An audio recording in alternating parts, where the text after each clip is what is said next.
manalangin. Aming Diyos na buhay at makapangyarihan sa lahat, salamat at dinayo niyo po ang bawat isa sa amin sa lugar na ito para makapakinig ng iyong salita. Maganda naman sa aming mga isipan at pandinig na may kainan sa December. Pero mas maganda, Lord, ng inyong mga salita sa amin sa araw na ito.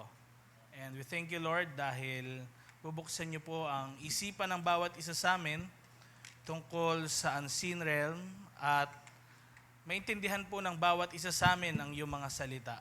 Dalangin namin, Lord, na ang iyong mga salita ay mag-penetrate sa aming mga buhay, makapagpabago at makapagpatatag sa aming pananampalataya. Ito po ang aming samot dalangin. Sa pangalan ni Jesus, tayo magsabi ng Amen and Amen. Okay? Mga marami sa atin, kiniliti na yung tenga sa Vikings, no? Isa na ako doon, sa wakas. Sana nga, madulas to, no? Ang dulas, oh. Parang may oil. Sana nga masarap ang ating kakainin doon. Pero, mas masarap ngayon, amen? Kasi meron tayong aaralin na salita ng Diyos. Ang series natin, every Tuesday, ay tinatawag po na Unseen Realm.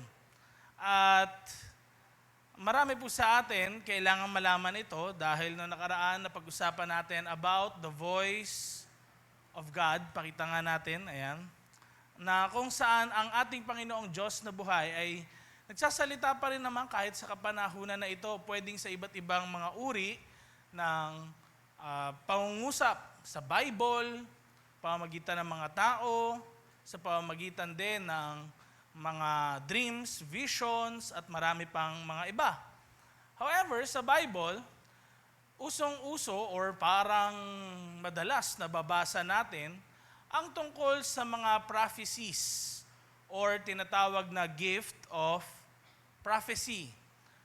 Merong mga tinatawag na prophet sa Bible na kung saan meron sila mga words of prophecies sa mga tao. Ngayon, kailangan natin ito maintindihan kasi isa po ito sa mga words bukod sa salvation, bukod sa hell, bukod sa heaven, na kung saan kailangan natin lubusang maintindihan kasi sa Old Testament, ang dami hong books or letters ng prophets, no? Pero pagdating sa New Testament, kapansin-pansin, na wala naman tayong makikita na sulat ng mga tinatawag na prophet. So, ano ba itong prophecy na ito? Ano ba itong gift of prophecy? At ito pong topic natin na ito is actually 5 parts itong topic natin ng gift of prophecy. Susubukan po natin ngayong gabing ito na makadalawa tayo, pero kung hindi, wala pong problema doon, unti-untiin lang natin.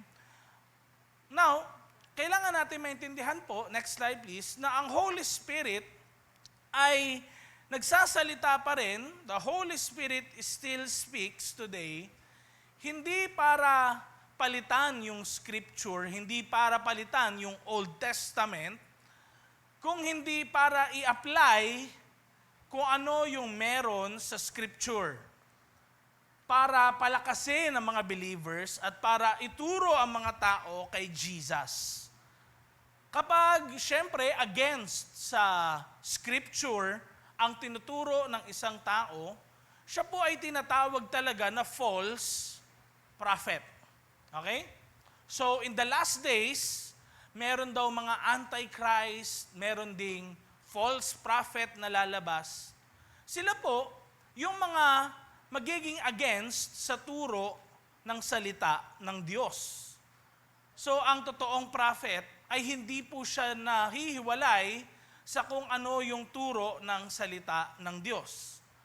Kailangan din nakakapagpalakas dahil sa pamamagitan ng mga prophets, kahit ng Old Testament at New Testament, makikita po natin na lumalakas ang mga mananampalataya ng ating Panginoong Diyos. At nakikilala nila kung sino ba talaga ang tagapagligtas. Meron lang tayong mga pag-uusapan din dito, real talk, and gusto ko maging aware kayo. Dahil sa church natin, alam niyo po, kahit kami mga teachers po, hindi kami natatakot na banggitin yung mga uncomfortable truth na ito dahil kailangan malaman ng lahat. Ayaw po namin na kapag kami lahat ay kinuha ng Panginoon at iba na yung nagpipreach din dito sa unahan nyo, ay madaya po kayo o ang mga anak ninyo o ang next generations to come sa church na ito. Kung kaya may isang uncomfortable truth na dapat tayong malaman, sa kapanahunan po natin na ayaw po ng marami ang prophecy, next slide please, ang prophecy kasi nakakasakit po ito ng maraming tao sa ating kapanahunan ngayon. Marami pong mga tao na take advantage. Marami pong mga tao na gamit yung prophecy para mang-abuso ng kapwa. Okay? May hindi po ako papangalan ng church, pero isa po siyang mega church sa Amerika na kung saan meron po sila mga in-invite na mga so-called prophets and talagang nakapag-damage sa church nila. At ngayon po, kung hindi nyo alam, meron po talagang lumalaganap na mga nag-e-expose na mga so-called prophets na ito na hindi naman talaga sila prophets. Sila po yung nalalaman yung kung ano yung address mo sa bahay, saan ka nakatira, nalalaman kung meron ka bang alagang hayop na namatay, nalalaman kung anong sakit mo, sakit din ng mahal mo sa buhay, hindi dahil sa binigay sa kanila ng Panginoon, kung hindi available naman ito sa internet. Lalo na kung hindi po naka-private yung profile mo sa Facebook. At naka-post pa doon yung mga maraming nangyayari sa buhay mo. Alam niyo po ba yun? Na ganun pala. Minsan may ganun na pandaraya talaga. Kaya may isang pastor nung napakalaking church na yun, yung daughter niya ay merong cancer. Tapos nung in-invite nila yung isang man of God na yun, na tinatawag na prophet, in-endorse nila, yung pastor na yun, isa siya sa mga pastor ng church na yun, sinabihan niya ganito, parang, sino dito, ito yung pangalan. Yung daughter mo, mag-heal in the coming weeks to come. Ito yung sakit niya, ganyan-ganyan. Ito yung pangalan niya. May alaga kayong hayop. Pero lahat yon available pala sa internet. Then, syempre, umalis na yung speaker. 1 month nakalipas, kinakamusta ng congregation yung anak ng pastor na may cancer. Gumaling ka na ba? Kamusta na? 3 buwan nakalipas, 6 na buwan nakalipas, 2 taon na nakakalipas, siyempre, di ba, wala nangyayari. Pero may isang lalaki silang in-invite na ganun yung sinabi sa kanila. Hindi naman ang pagkakasabi po sa recording ay conditional, kundi pagagalingin ng Panginoon in the coming weeks to come. Nalaman yung sakit, hindi sila magkausap, din nila alam yung isa't isa, din nila kilala, pero nagagamit para maka-hurt ng mga mananampalataya. No? Kaya meron din tayong malalaman, mga minor de edad na abuse or, sensya na po sa word, trigger warning po na rape ng mga pastors or pwedeng mga prophets na ito, dahil sinabi sa kanila daw ng Diyos na sila ay dapat mapangasawa, sila ay dapat iwanan nila yung asawa nila at sumama dun sa pastor, o kaya po pwedeng ibigay sa kanila yung virginity kahit sila ay hindi pa po sa edad ng 18. Yan yung mga uncomfortable truth, mga kapatid, na gusto ko pong sabihin sa inyo. Na napakadelikado ho. At hindi ito yung plano ng Panginoon sa kanyang mga mananampalataya. Pero, on the other hand, meron din naman pong uncomfortable truth, next slide please, na may iba naman, sobrang obsessed sila sa prophecy. Yun yung gusto nilang mapakinggan. A-attend sila ng maraming mga conferences, magpapapray sa mga pastors na ito, lilipad pa ng ibang mga bansa para makausap personal yung mga prophets na ito na tinatawag, tapos hingi sila ng prophecy. Pero pag tinignan natin talaga ang kanilang buhay at ang Diyos lang din ang nakakaalam, pwedeng ganito na ang nangyayari. After tayo sa prophecy, pero sa salita ng Diyos, pwedeng bihira naman natin buksan. Bihira naman natin talaga aralin. So anong dapat natin gawin sa mga nalalaman nating uncomfortable truth na ito? Dalawang bagay ho na kailangan natin gawin. Avoid natin yung extremes. Extreme na ano? Huwag niyo po paniwalaan lahat ng prophecy. Okay? Kung may nag-prophesy sa inyo, kahit ho kami yun, huwag niyo paniwalaan lahat. At huwag din niyo din naman ayawan lahat ng prophecy. Bakit? Kasi kailangan, sabi ng Bible, is to test the spirits. Amen? Kaya yun nga yung una nating topic sa series na ito, the spirits around us. Tandaan niyo po na kahit si Judas in the Bible, pwedeng na-tempt ni Satan. At kahit din, sino? Si Peter. Di ba, nagulat si Peter kahit maganda naman yung sinasabi niya, bigla siyang sinabihan ni Jesus, Satan, get behind me. Kasi kahit yung mga taong close kay Jesus, maganda naman yung intention nila, pwede palang gamitin naman ni Satanas. Lalo na kung hindi nag-a-align sa will ng Diyos. Nakukuha niyo po ako doon? Nakukuha niyo po ako doon? Mukhang seryoso kayo masyado. Naintindihan niyo po ba ako? Nakakasunod ba kayo? Mahirap po kasi kung hindi kayo nakakasunod, dahil kung hindi po, ulitin ko po, para maintindihan ninyo. Ang midweek po natin ito na service, more on teaching po siya, hindi siya katulad ng linggo natin. Kaya, kapag ang mga tao po ay nakakarinig ng mga prophecy na ito, minsan nako-confuse sila. Tama nga kaya yung sinasabi niya? Maganda naman. Pero galing ba talaga to sa Diyos? Now, ito po yung kailangan natin na taglayin sa ating mga buhay. Next slide. We must be spirit-filled and scripture-grounded. Ulit ko po, kailangan tayo ay spirit-filled and scripture-grounded. Now, kapag naman narinig natin yung mga word na prophet, ganyan, ano yung mga pumapasok sa isipan nyo? Sige nga, pwede bang tanungin mo nga sa mga oras na to yung katabi mo? Isa itong hindi tayo yung parang ako lang nagsasalita ngayon. Gawin nating interactive ito. Pag kaya nakarinig ka ng prophet, ano yung pumapasok sa isipan ng katabi mo? Ayan. Ano kaya yung na-imagine nyo? Pag sinabing prophet, anong ginagawa ng prophet? Okay?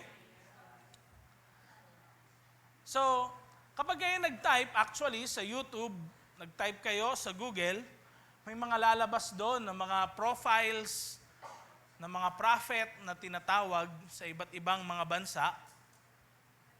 And mostly, ang naiisip ng mga tao pagdating sa prophet, next slide please, sila yung mga nagpe-predict ng eleksyon. Sino yung mananalo, ganyan, Yan yung common na iniisip ng mga tao. Sasabihin nila kung sinong mapapangasawa mo, Yan yung iniisip nila, na yan yung mga prophet. O kaya, may mangyayaring ganito sa August 5, kinabukasan, ganyan, sila yung mga taong nagsasabi ng ganyan. Madalas, kahit nga hindi mananampalataya, tinatawag na propeta. Ano? Dahil basta nakakapag-predict na mangyayari in the future, yun ay iniisip kagad natin na meron silang prophetic ability. Pero sa totoo lang po, next slide please, hindi naman talaga yung mga bagay na yun yung ibig sabihin ng pagiging prophet. Pag tinignan po natin yan sa Old Testament hanggang New Testament, it's always about revealing God's heart to God's people. Lagi tungkol po ito sa pinapakita ng mga prophet kung anong puso ng Panginoon sa kanyang mga bayan, sa kanyang mga anak. Kaya makikita nyo, no?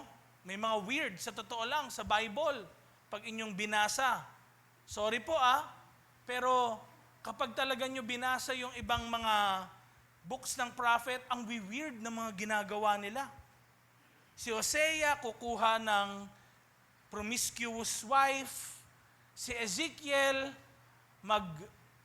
magigrill ng something sa, sorry po, sa word dung ng hayop. 'Di ba? Ang weird, no? Si Elisha, para gumaling yung isang soldier, papalubugin niya ng 7 beses sa River Jordan na that time napakarumi. Ang weird sa totoo lang pag tinignan niyo po maigi. Now, anong connection ng mga weird na ginagawa ng mga prophet na ito sa mga minemensayahan nila? Sa totoo lang meron tong malaking connection sa kung ano yung pinapakita ng Diyos na puso niya para sa mga tao. Ang word po na prophet sa Greek ay prophetess. Hindi ko alam kung ano yung, paano basahin nga yung ganon. Prophetess ata yun. Okay? Na ang meaning niya talaga ay spokesman. Tagapagsalita. So, si God nagsasalita, pero gumagamit siya ng tinatawag na mga prophets. Hindi dahil sa hindi kaya magsalita ng Diyos, kung hindi dahil sa gumagamit siya ng mga tools or mga tao rin na pwedeng kasangkapanin niya para sa ganon hindi mamatay yung mga tao dahil God is holy. At ganon din naman makikita natin kahit sa Old Testament, pag nandiyan talaga yung presence ni Lord, something will change in your life. And kapag nandiyan ang presence ni Lord, pwede ka rin talaga mamatay in God's presence. Dahil sa He is holy and tayo ay makasalanan. Makikita nyo yun, Next slide please. Na ang unseen realm na tinutukoy natin is mostly a speaking realm. Nuulit ko po, ang unseen realm na nakikita natin is a speaking realm. May mga taong nakakakita ng visions ng angel kapag worship. Bakit kaya? May mensahe ang Panginoon that His presence is with us. Diba? Pag nakakita ka ng chariots sa labanan, katulad nung panahon ni na Prophet Elisha, kasama niya yung servant niya, napapalibutan sila ng Assyrian army, pero nakakita ng chariots. It's a speaking realm na sinasabing ang presensya ng Diyos ay nandito kahit na kayo ay napapalibutan ng mga kaaway, pero mas makapangyarihan ang presensya ng Diyos. Kaya makikita nyo, ang unseen realm na sinasabi natin ay merong talagang mensaheng binibigay sa atin. And sa scripture all throughout, nagsasalita po ang Diyos sa mga mananampalataya. Tignan nyo na lang, sa Genesis, God spoke creation into existence. nagsalita ang Diyos at nangyari nga ang paglikha ng lahat. Sasalita siya, no? Kakaiba nangyari. Kay Abraham, nagsalita rin siya. Kay Moses, nakipag-usap siya. Kay Samuel, kay Isaiah, kay Mary, kay Paul, kay John sa Revelation. Ang unseen realm, hindi siya tahimik. Ang unseen realm, talagang dito makikita nagsasalita ang Diyos. Kaya ang tanong, nakikinig ba talaga tayo sa Diyos or hindi? At biblically, nakikinig ba talaga tayo sa nais ng Diyos na gawin ng bawat isa sa atin? Bago natin pag-usapan maigi kung ano yung mga prophet and prophecies, kailangan mag-lay muna po ako ng foundation sa inyo. At dito papasok yung part 1 natin na pag-uusapan ngayong gabing ito. Ang part 1 is that God gave 5 ministry gifts to the church. Ang Diyos po ay nagbigay ng tinatawag, commonly po ito, naririnig siguro ninyo, yung 5-fold ministry.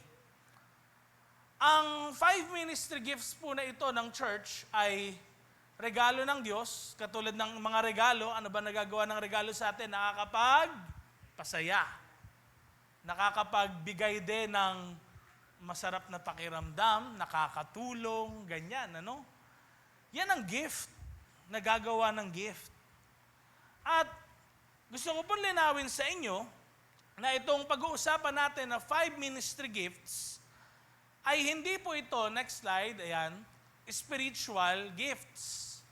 Ito po ay ministry offices. Okay? At i-elaborate ko na lang po, kung may question kayo, please, reserve nyo na lang muna. Ano ba yung ministry office na yan? Magkaiba ba yan sa gift ng prophecy? Kung may mga tanong po kayong ganon, hayaan nyo na po akong explain yan sa part 2 natin. Okay? So, ito lang, lay ko lang foundation sa inyo kasi later on, mapag-uusapan natin ito at babalikan din natin. Now, ang 5 ministry gifts po na ito, next slide, hindi po ito gift sa isang individual na tao. Hindi po ito gift na parang, wow, para siya maging sikat, para maging powerful, na preacher, na ganyan, na tanyag sa lahat. Malinaw po ang sinasabi ng Bible na ito po ay gift sa church. Dahil ano ibig sabihin nun kapag gift sa church? Makakatulong ito sa pagpapalago ng kaharian ng Diyos. Naulit ko po, kaya ito gift sa church kasi makakatulong sa pagpapalago ng kaharian ng Diyos. Sa Ephesians chapter 4, verses 11 to 13, papakita ko po sa inyo dito, ano ang sabi? So Christ Himself gave the apostles, the prophets, the evangelists, the pastors, and teachers to equip His people for works of service so that the body of Christ may be built up. So say it with me, ano yon? Apostles, prophets, evangelists, pastors, and teachers. So that the body of Christ may be built up. Ito pala yung dahilan para talagang tumibay ang katawan ni Kristo. Verse 13, ano po ang sabi? Until we all reach unity in the faith and in the knowledge of the Son of God and become mature, attaining to the whole measure of the fullness of Christ. So ang purpose nitong 5 ministry gifts na ito ay para po ano? Para tumibay ang body of Christ. para magkaroon ng unity sa ating pananampalataya, para makilala natin, nakalagay, tara nyo, we all reach unity in the faith and in the knowledge of the Son of God. At para rin, tara nyo nakalagay, and become, yun? And become mature. Para ikaw ay maging mature. Now, kailangan po maging malinaw sa atin, kapag pinag-usapan natin itong mga ministry gifts, please, huwag niyo po kagad isipin na, ginagawa ko yan, dapat ganyan na yung tawag sa akin. Bakit? Next slide. It's a reminder na hindi tayo dapat after sa titles. Okay? Nawa, maging malinaw ito sa atin, na hindi tayo after dapat sa titles. Now, ang common po na explanation sa fivefold ministry gifts na ito ay isang kamay. Sino sa inyo may kamay? Ayan. So, yan ang sinasabi ng Ephesians 4 verse 11 na marami pong mga preachers na rin at sa aking research, ay inihalin tulad ang fivefold ministry ng isang kamay. Kumbaga, paano mo ba, ano bang ginagamit mo para magpatibay ng isang bahay? Di ba gagamitin mo ang kamay. Para ma-mold mo ang clay, anong gagamitin mo? Kamay. Now, unahin natin, next slide please, ang thumb. Ito daw po, isang illustration, ang apostle. Ang trabaho po ng isang apostle, sila yung mobilizer. Sila yung tinatawag na foundation. Sila yung mga dapat lapitan kapag nagkakagulo sa doktrina, may di naiintindihan na mensahe, ganyan. Now, mapapansin daw natin, next slide, that the thumb is the only digit that can easily touch every other finger. So, try mo nga, hawakan lahat ng daliri mo, come on. Yung pinky finger mo, ring finger, middle finger, yung point finger mo, yan. Ang mga apostles, mga kapatid, kaya daw yan parang inihalin tulad sa isang thumb dahil they govern. Nahahawakan nila lahat ng ibang ministry gifts. Sila yung nag-establish ng foundational structure. At saka nagko-connect sila at support sa mga ibang mga ministries. So noon, tinawag sina Apostle Paul na apostle, tinawag sina Apostle Peter na Peter, hindi lang dahil sila po yung isa sa mga 12 disciples ni Jesus, tapos si Paul, naging apostle siya sa Gentiles kasi maraming mga Gentile churches yung nabuo, yung mga na-establish, ganyan, mga na-empower niya. Kung hindi, talagang nakakatulong ang apostle saan? Sa mga pag-establish ng churches. Establish ng kung paano gumagana yung system ng discipleship, ano yung mga doctrines na dapat malaman ng mga mananampalataya, yan po yun. Sa ngayon po, sa totoo lang, ang isang apostle, or parang kung makikita rin natin siya noon sa New Testament, ang ginagawa po or trabaho ng apostle ay ganito. Next slide. They pioneer. Sila yung nagpapasimula or nagpa-plant ng isang church. So, halimbawa, walang church dun sa lugar nyo. Sila yung nagpapasimula ng Bible study. Sila yung ganyan, mga nagpapasimula ng mga magpa-plant ng mga churches sa mga lugar-lugar. Sila po ngayon yung nagtatayo ng foundation. Nagbibigay ng doctrine sa mga mananampalataya, gag-guide sa kanila pag may mga tanong. Binabantayan din po yung mga katuruan. Okay? At ang kaisipan nila ay kabuuan ng church, hindi lang yung main church. Niisip niya rin yung mga churches sa iba pang mga lugar. Ganyan. Yan ho ang ginagawa ng mga apostle. Okay? Intindihan po natin? Pero wag na ho natin munang tawagin na apostle kagad porkit ginawa niya lang yan. Okay?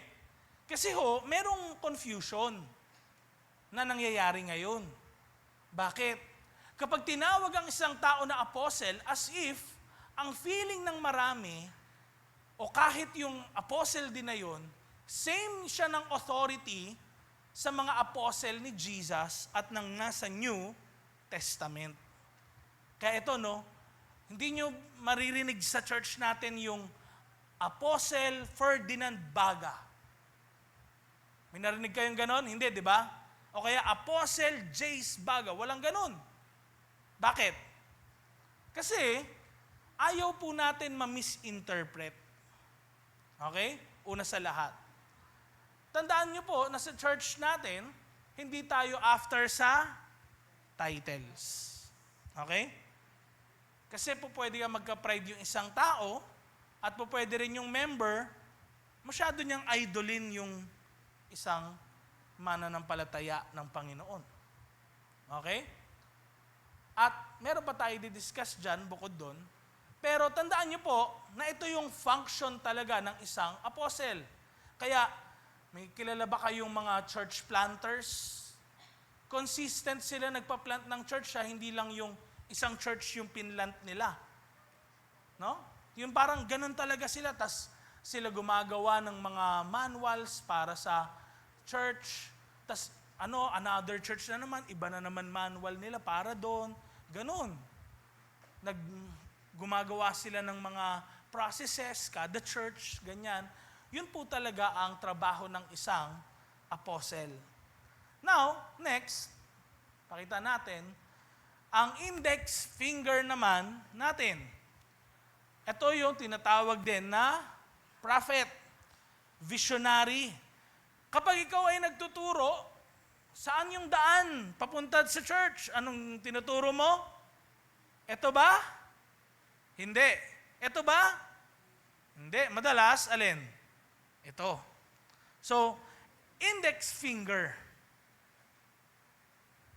Ang index finger, kaya siya tinawag din daw na prophet sa illustration na ito, dahil nagbibigay ito ng, next slide please, direction.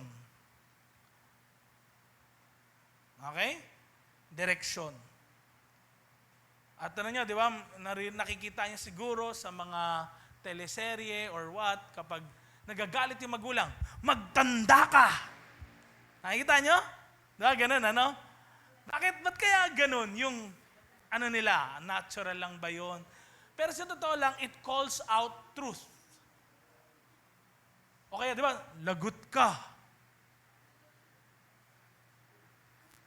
Pansin nyo?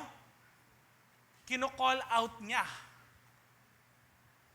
So, sa mga ganon, ang ginagawa ng prophet, sa totoo lang, hindi siya more of sinasabi yung future.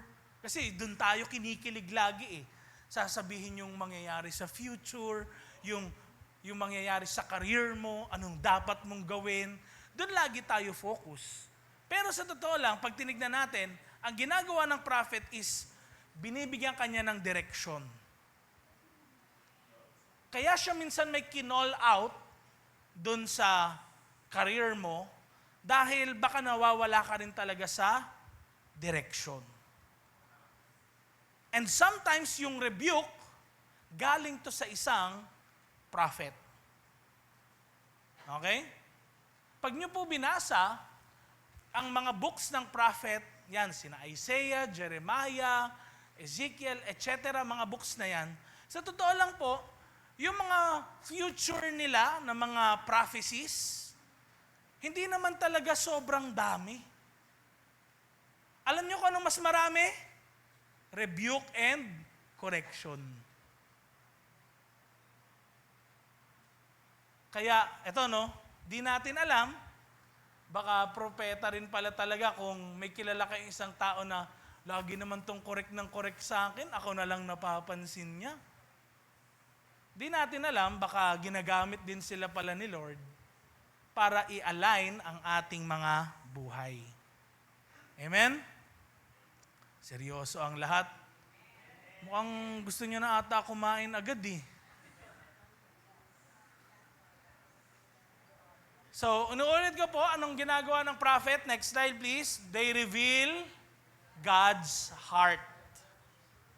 Kung ano yung desire ng Panginoon, sinasabi nila. Halimbawa, magsisi ka sa iyong kasalanan. Yan.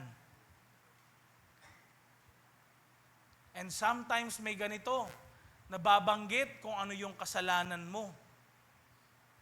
Tapos minsan, di mo lang pinapansin, pero hindi mo nare-realize, maybe si God na yon nag-i-speak dun sa tao na yon. Okay? So, yan ay para tumatag ka sa pananampalataya mo. But, reminder again, hindi nga lahat ng, porkit isang beses lang ganun, prophet na agad. Okay? Tandaan natin yung mga ganyan. Pag-usapan natin yan later on. Okay? Next slide.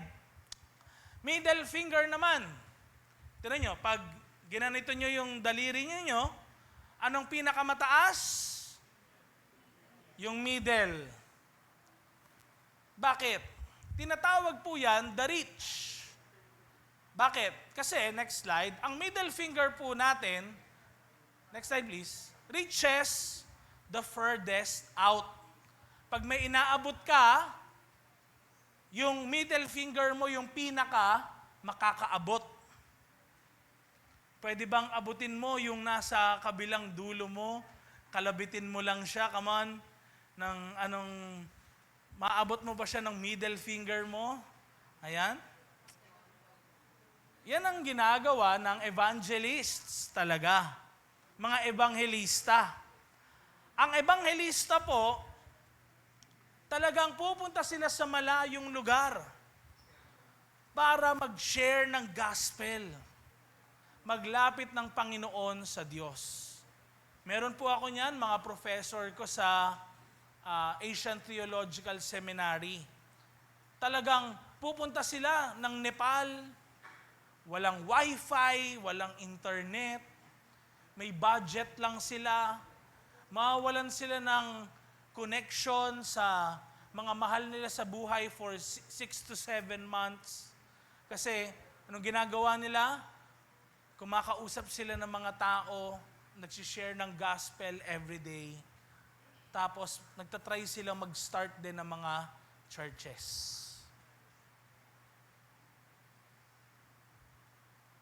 Kaya, sila yung mga, sa totoo lang missionaries madalas. Ganyan. Katuwang sila ng mga apostles or pastors. Ganyan, yung mga evangelists din. Meron din namang mga ibang tao na tinatawag na evangelists dahil madalas talaga sila pala share sila ng gospel. Pwedeng sa campuses, sa mga schools nyo. Meron dong mga nagsishare ng gospel.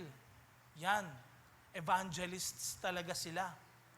Yun na yung ministry nila, campus ministry. Yun talaga yung merong mga calling na ganun, na hindi na sila kailangan pilitin pa ng pastor nila para gawin nila yon. Natural na sa kanila tong bagay na to. Ito pong mga sinasabi ko sa inyo na mga offices na ito, hindi po ito yung parang ia-appoint ka tas tsaka mo palang gagawin. Okay? Hindi po ito yung ganun. Pag binasa niyo po maigi, parang ginagawa na nila to kahit wala silang title. Bakit? Function na nila to talaga. Kahit hindi sila pilitin, kahit hindi sila isama, ginagawa na talaga nila. Natural na to sa kanila. Okay? Intindihan po natin? Intindihan natin? Okay? Ayan. So, they carry the gospel, bring unbelievers to Jesus Christ. And next, ang tinatawag naman na ring finger. Okay? So, usually, ang ring finger, ginagamit yan para isuot ang alin? Sing-sing. Pwedeng engagement ring nyo, o kaya wedding ring, dyan sa ring finger. Bakit? Bakit din sa illustration natin, dito natapat yung pastors? Ang pastors po ng ministry nito ay talagang kailangan meron kang puso at mahilig ka sa relationships. Hindi relationships na magjowa, kung hindi relationships na makikonnect ka sa mga mananampalataya. Abutin mo sila sa kung ano yung kailangan nila, kalagayan nila. Hindi pwedeng hindi ka connected sa kanila. Ito po talaga ang ministry ng isang pastor. Hindi pwedeng hindi niya alam kung ano nangyayari sa member niya. Ang ring, finger na ito, next slide, nagsisimbolize po ito ng covenant relationship. Dito pumapasok sa ring finger, kaya nga nilalagyan ng ring, yung commitment and love. Na, halimbawa, chinismis yung pastor, hindi niya na ba ipapollow up yun, hindi niya na ba i-reconcile yung relationship nila sa isa't isa? Kasi, bakit? Kung halimbawa yung isang tao nakapagsalita ng di maganda sa pastor, kung wala siyang commitment sa ministry, at based lang sa ganun, pwedeng hindi siya talaga tinawag sa pastoral. Bakit? Kasi nga, commitment is not based on emotions. Okay?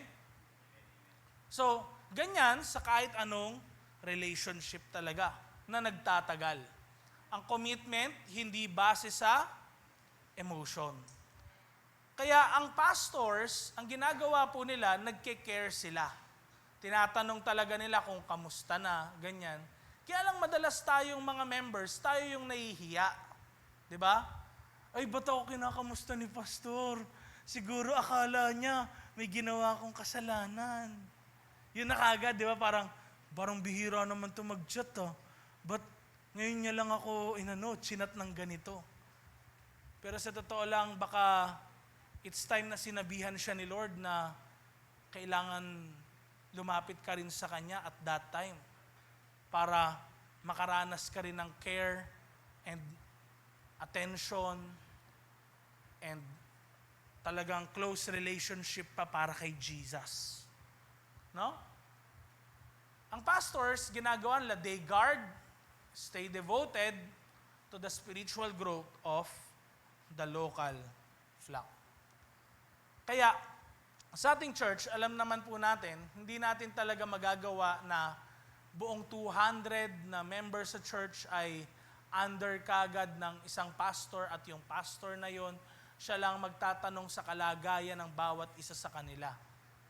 Sa church po natin, ang under lang ng pastors ay mga leaders ng church. No? So, ngayon, yung mga leaders, actually, ginagawa talaga whether we like it or not, dahil wala kayong makikita sa fivefold ministry dyan na member lang. Nakita kayo? Wala, di ba? Ang nakalagay, apostles, prophets, evangelists, pastors, and teachers. Sa totoo lang, tinan nyo, no? Kung ikaw papasok sa church, ano ka dun sa 5 na yun? Kung ikaw ay isang leader, life group leader, sa totoo lang, yung function ng isang pastor, ginagawa mo na rin. Lalo na kung you are caring for others. Tinatanong mo kung anong kailangan nila, lalo na kapag halimbawa, nagkasakit, namatayan, di nakadalo, na follow up mo, na tanong mo, bakit sila wala nung linggo. Kasama yun sa trabaho talaga ng pagiging pastor.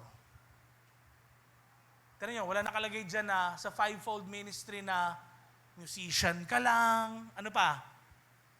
Usher, attendance, dance, di ba? O kaya worship leader. Wala doon. Kailangan nasaan?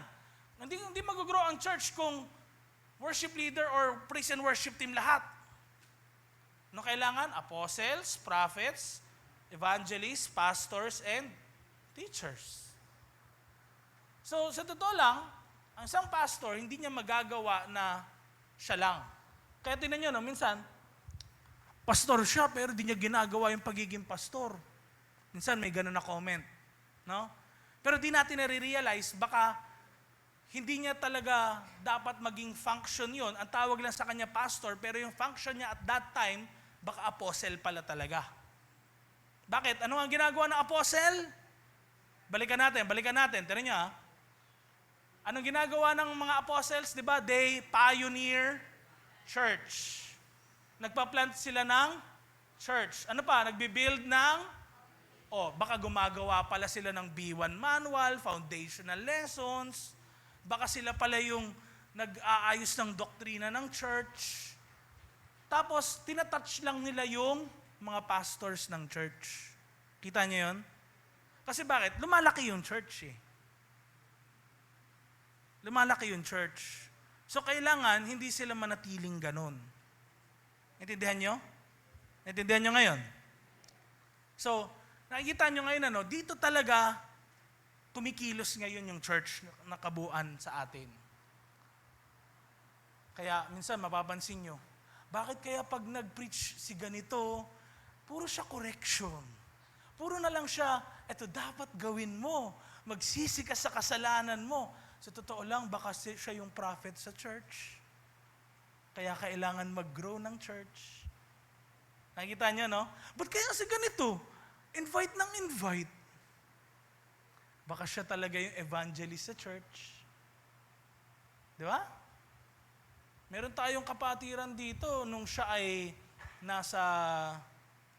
nag-aaral pa noon dyan sa U-Belt.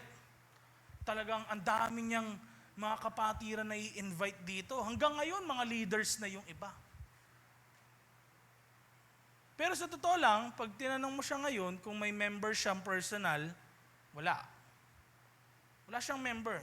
Hindi siya, kung makikita niya parang yung pastoral gift, parang di siya doon nag-excel. Pero pagdating sa pag-evangelize, pag-share ng gospel, doon siya talaga nag-excel. Nakikita niyo yun?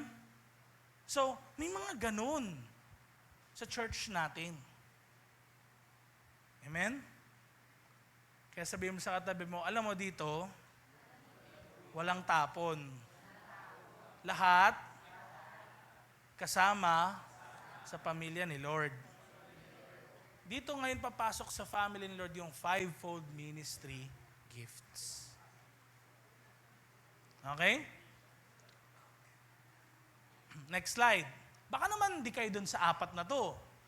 Baka naman, next slide please. Tinatawag kayo as teachers. Ano tong teachers na to, pastor? Teacher ba yan sa DepEd, sa school? Tingnan nyo, no? Meron tayong ministry dito sa Kids Care. Hindi sila nagtuturo lang paano mag-Crayola, ganyan. Hindi lang ganon. They teach them about Jesus. Paano rin bumasa, sumulat, and makonect yun saan? Sa Bible, kay Jesus. Kaya yung Kids Care natin, sa totoo lang, it's a ministry ng fivefold kasama yun. They teach people. At lalo na rin yung mga trainers natin dito sa ministry. Pag kayo nagtitrain, kasama yun. Pero itong mga teachers na to, sila yung tinatawag na pinky finger. Ito. Hindi ito, sorry po sa word, pangkulangot. Okay? Kasi yun yung sabi noon sa isang conference. Ano to? Asan ba ito ginagamit? May sumigaw, pangkulangot daw. Hindi po. Ito no, pag humawa ka kasi ng baso, pag humawa ka ng baso, tas medyo mabigat, makikita nyo sa ilalim, ganito, pangsalo siya. Tapos yung grip mo din, yung hawak mo sa isang bagay, mas matibay kapag kasama to.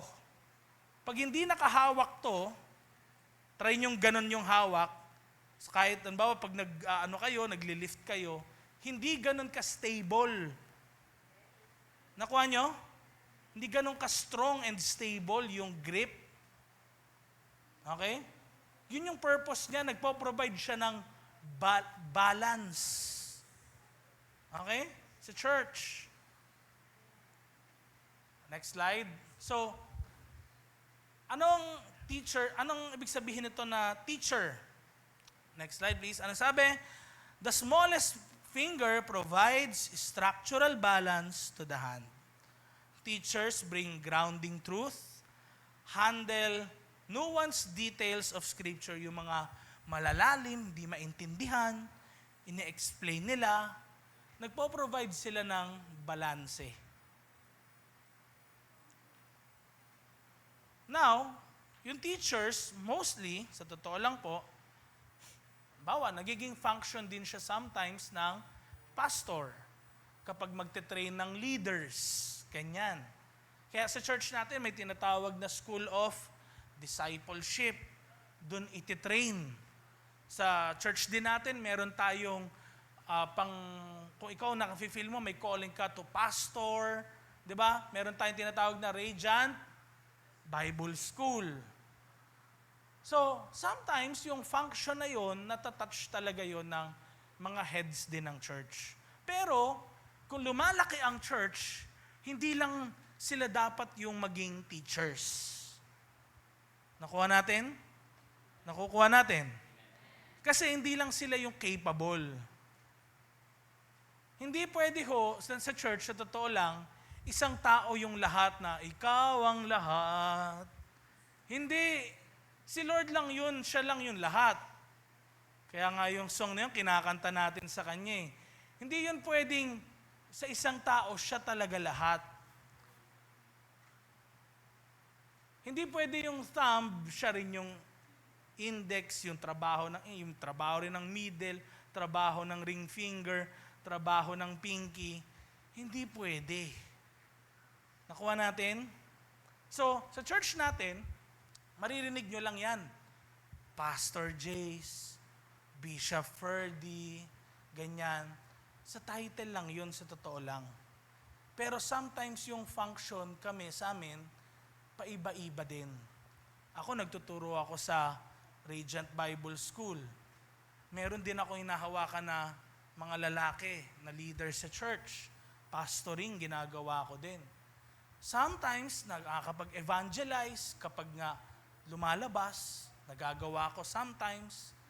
Then, prophetic, sometimes din kapag meron namang mga kailangan ipag-pray, nakakabanggit ako ng direction ni Lord, o kaya merong rebuke, may correction sa preaching, ganyan.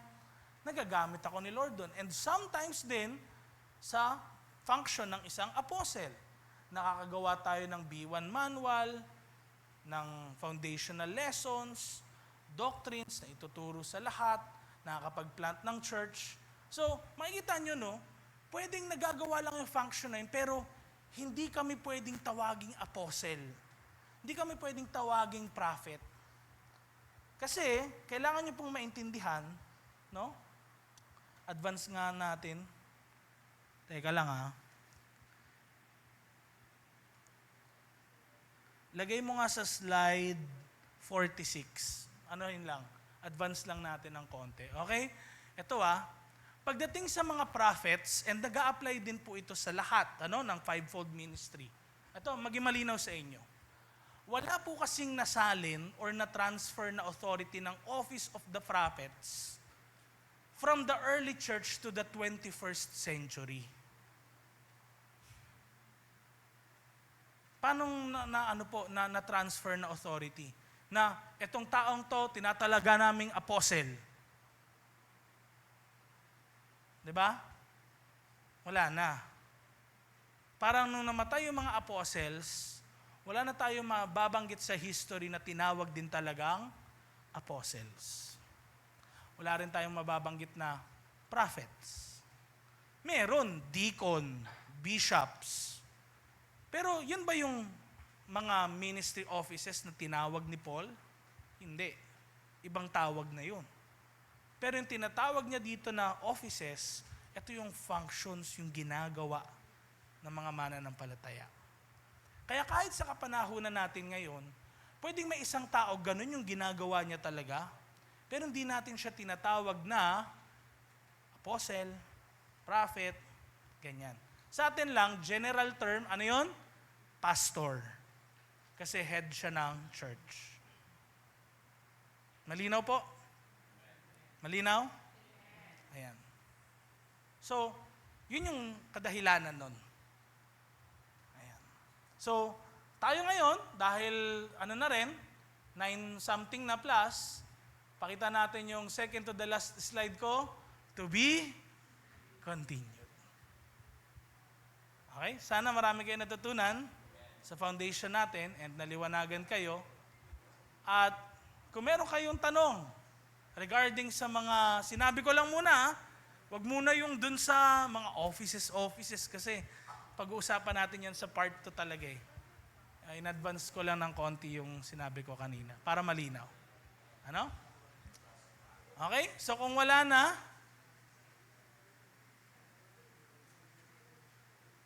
ano yun? Kala ko, hami-hami eh. Ganon. Okay. Sige. Tayo ay mag-groupings. Maglalagay ba pagkain? Wala.